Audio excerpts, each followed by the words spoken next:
اگلا سوال ہے، کیا درود شریف پڑھنے والے کا مرنے کے بعد جسم سلامت رہتا ہے، اور کتنی بار پڑھنے سے یہ فضیلت کوئی انسان حاصل کر سکتا ہے؟ درود شریف پڑھیں یا نہ پڑھیں، جس کو اللہ نے پروٹوکول دینا ہے اسی کا جسم سلامت رہے گا. سر صحابہ کرام کے تو مسئلہ ہوا ہے مرنے کے بعد، کافروں نے کیا ہے، ان کے جسم نہیں سلامت رہے. ان سے بڑا کون عاشق رسول تھا؟ تو یہ نعتوں میں ضرور ہے. جیسے آپ کو نور جہاں کے ملی ترانوں کے ذریعے کئی غلط چیزیں سکھا دی گئی ہیں، اس طریقے سے نعتوں کے ذریعے بھی کئی غلط باتیں آپ کو. وہ کون سی نعت ہے؟ محمد کے غلاموں کا کفن میلا نہیں ہوتا. اچھا لوگوں کہتے ہیں یار، وہ کہتے ہیں نہیں پھر یہ نعت کیوں ہے؟ وہ نعت مولوی نے لکھی ہے، مولانا شریف نے. حدیث میں یہ کہاں ذکر ہے؟ اس سے پوچھے امیر حمزہ رضی اللہ تعالیٰ عنہ علیہ السلام، جو اللہ اور اس کے رسول کے شعر تھے، ان کا مسئلہ نہیں ہوا کیا؟ ناک کان نہیں کاٹے گئے؟ کتنے صحابہ کو رومن امپائر کی جنگوں کے دوران تیل کے کڑاؤں میں نہیں جلایا گیا، جو چھوٹی چھوٹی بیٹل فیلڈز ہوتی تھیں؟ کتنی کتنی تکلیفیں انہوں نے دیکھی ہیں. تو آپ کے بزرگوں کا کفن میلا نہیں ہوتا، ان کے تو جسم ہی سارے کر دیے گئے ہیں. تو اس میں پھر اب سمجھانے کے لیے مجھے نچلے لیول پہ اترنا پڑتا ہے کہ اگر آپ کسی بزرگ کے بارے میں مان رکھتے ہیں نا، اور وہ فوت ہو جون جولائی میں، اس کی لاش ایک ہفتے کے لیے صرف چوراہے پہ رکھتے ہیں، تو ہم دیکھتے ہیں کفن میلا ہوتا ہے کہ نہیں؟ باہر ہی میلا ہو جائے گا جب جسم میں تعفن پھیلے گا. یہ ایک نیچرل پروسیس ہے، اس سے بزرگی کا کوئی تعلق نہیں. قبر میں جسم کا سلامت رہنا یہ صرف نبیوں کا پروٹوکول ہے، جو ابو داؤد میں حدیث ہے. ان اللہ حرم علی الارض ان تأکل اجساد الانبیاء، اللہ نے زمین کے لیے حرام کیا کہ وہ نبیوں کے جسموں کو کھائے. یا کسی صحابی کے لیے بھی پروٹوکول ہو سکتا ہے، جیسے حضرت عمر کا پاؤں نکل آیا تھا، بخاری میں آتا ہے 63 سال بعد، حیات النبی علیہ لیکچر میں نے بتایا. باقی یہ ضروری نہیں ہے. حضرت ابوبکر کا تو پھر عقیدہ ہی ڈیفرنٹ تھا، صحیح بخاری میں موجود ہے.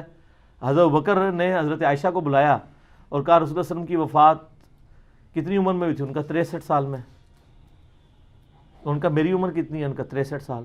ان کا حضور کس دن فوت ہوئے تھے؟ سوموار کو. انہوں نے کہا آج کون سا دن ہے؟ ان کا سوموار. ان کا میں بھی امید کرتا ہوں مجھے بھی سوموار کو موت آئے گی. حدیث کے الفاظ ہیں سوموار کو موت ہی نہیں آئی، ان کو اگلے دن فوت ہوئے. سارا علم اس کا ہمارا کلپ ہے، حضرت ابوبکر کا علم غیب. تو آڑے بزرگوں کا علم غیب میں چٹنا ہے. اور یہ شکر ہے کہ آپ اس دن فوت نہیں ہوئے. انہوں نے کہا پہلی دستا نے ہوں حضرت ابوبکر تو بڑا کیڑا بزرگ ہے، دسو ان سے بڑا کون ہے اولیاء اللہ میں سے؟ حضرت ابوبکر کے بارے میں تو اعلیٰ حضرت نے لکھا ہے کہ اولیاء کے سردار ابوبکر ہیں. لوگ ایکسپیکٹ کرتے ہیں وہ شیخ عبد القادر جیلانی کہہ دیں گے ان کا اولیاء کے سردار ابوبکر ہیں، اور یہی بات ٹھیک ہے. تو اس میں یہ بھی الفاظ ہیں، انہوں نے کہا مجھے نیا کفن نہیں دینا، کیونکہ یہ تو جسم گل سڑ کے پیپ اور بدبودار یہ کفن نے ہونا ہے مرنے کے بعد. تو صاف کپڑے تو زندہ لوگوں کا حق ہے. تو حضرت عائشہ نے تو نہیں کہا کہ بھی آپ کا کفن تو میلا ہی نہیں ہوگا، آپ تو عاشق رسول ہیں. یہ کہڑی گلاں کر رہے ہو؟ یہ تو بڑی گستاخانہ گلاں کر رہے ہو، اپنی گستاخی خود کر رہے ہو.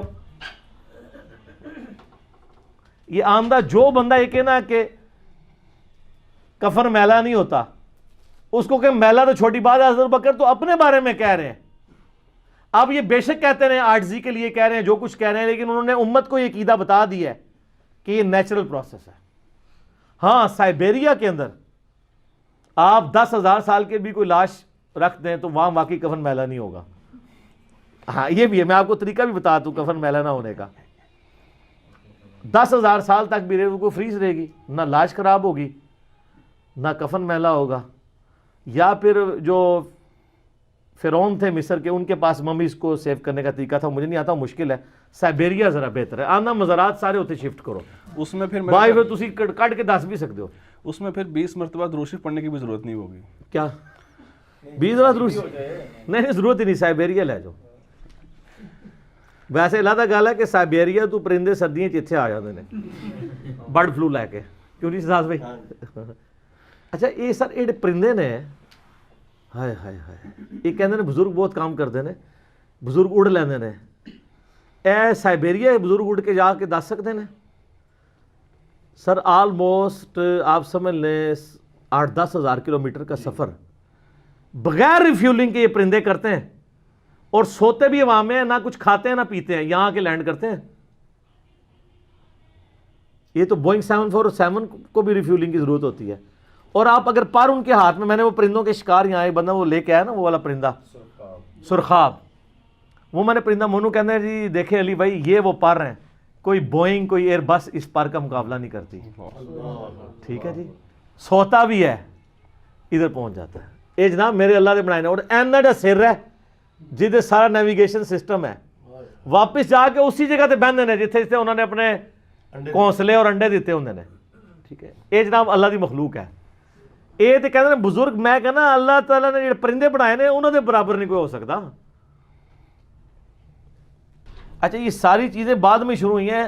صحابہ کرام کے بارے میں آپ کو آلموسٹ 0 واقعات ملیں گے, حالانکہ ادھر زیادہ ملنے چاہیے تھے.